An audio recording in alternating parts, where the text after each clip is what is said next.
fly anything. Why? Why are you helping me? Because it's the right thing to do. This is FN-287, a First Order Stormtrooper. And this is Finn, a Force-wielding Resistance General. I appreciate that. General. On paper, a Force-wielding Resistance General sounds way more interesting and compelling than a Stormtrooper. However, Finn in The Force Awakens is a vastly superior character than Finn in both The Last Jedi and The Rise of Skywalker. In this video, I'm going to talk about how Finn became the forgotten hero. Now before I start this video, please don't forget to hit that like and subscribe button and comment. Claude and I greatly appreciate every ounce of support this channel gets, so thank you. Now, before I get into how Finn became a forgotten character by the end of The Rise of Skywalker, we need to talk about why he works in The Force Awakens and not the other two films. There's something about The Force Awakens that is radically different than both The Last Jedi and The Rise of Skywalker that I feel very few people actually talk about when discussing where Finn's character went wrong. Here are the theatrical posters for each of the sequel trilogy films. Now look at Finn in all three of them. Do you notice something different? If not, look at Poe in all three posters. Do you notice the problem here? In movie posters, the larger you are, the more important you are in the film. In The Last Jedi and The Rise of Skywalker, Finn and Poe are about the same size, implying that they both have the same importance to the story. Where in The Force Awakens, Finn is vastly larger. This is because in Episode 7, Poe is not an important character. Let's go back to the Force Awakens trailer. The trailer begins by showing mini montages of Rey, Finn, and then Kylo. These are the characters that are the focus of the film. Poe is not given one of these moments in the trailer. Even if you look at the character posters, Poe never even got one. On the main poster, Poe is barely visible, while Finn is prominent on the side with a lightsaber. The Force Awakens was not designed to have a new trio of heroes. It had a duo of heroes, Finn and Rey. Furthermore, in The Force Awakens, Poe ranks just 6th in screen time, clocking in at just under 9 minutes. Also, if you look at interviews with J.J. Abrams, it is mentioned that Poe was actually meant to die in the first act, but later on, he decided to keep him around. Now, why am I talking about Poe so much? This is a video of Finn, yet I'm talking about how not important Poe was to The Force Awakens. Well, after the release of The Force Awakens, people pushed this narrative of a new trio of heroes, and that they wanted more screen time for Poe.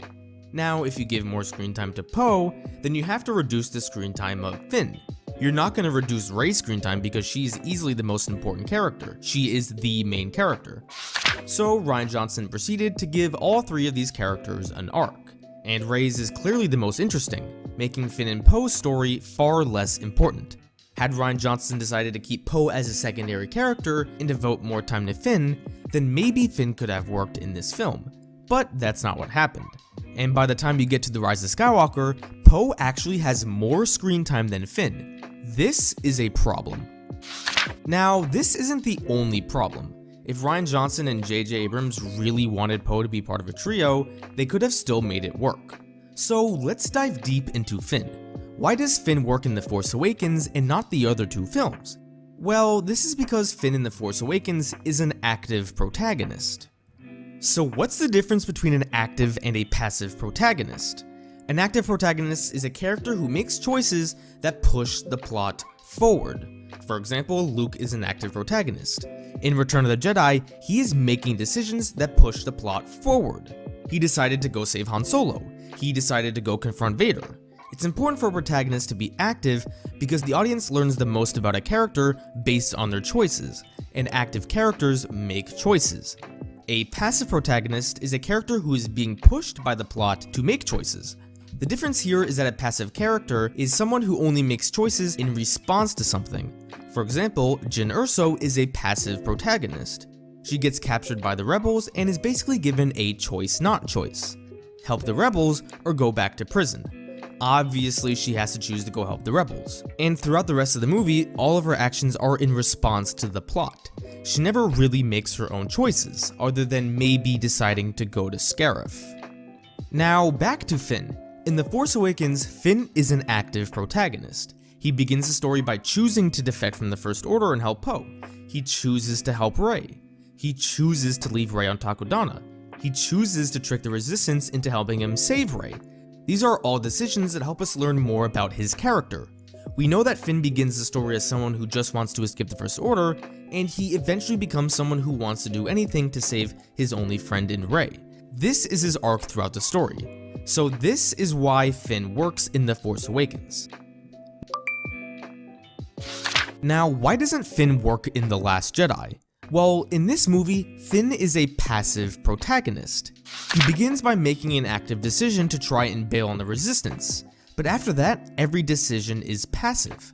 When he learns about the hyperspace tracker, he is given a choice not choice, help the Resistance or essentially die. And throughout his whole journey with Rose, he doesn't even make any active decisions. He only responds to what's going wrong around him. Furthermore, Finn's character arc is resolved way too quickly. He begins the movie as someone who is selfish. He wants to help only himself and Rey, and does not really care about the Resistance. This actually ties in nicely to the end of The Force Awakens. He even makes an active decision to show his selfishness. He is hesitant to help the Resistance. This works. But after that point, not once does he ever show any hesitation with helping the Resistance again.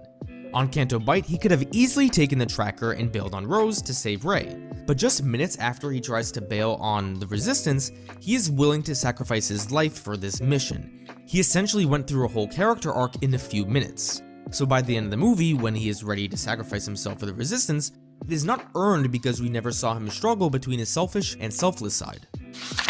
Now, to conclude the trilogy. In The Rise of Skywalker, Finn is close to irrelevant at this point. He makes two active decisions throughout the movie. The first one is tagging along with Rey for the mission. We learn here that he cares for Rey.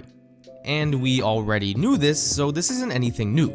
His next active choice is sailing to the Death Star to help Rey. We again learn here that he cares for Rey. And that is it. There's a reason why Finn yelling Rey is so memed about. This is because all of his active decisions revolve around her. And to close it off, Finn has no arc in this film. Which is fine, Han and Leia didn't have an arc in Return of the Jedi either. But what makes it so disappointing is we knew he began as a character with great promise. So in comparison, it's disappointing to see.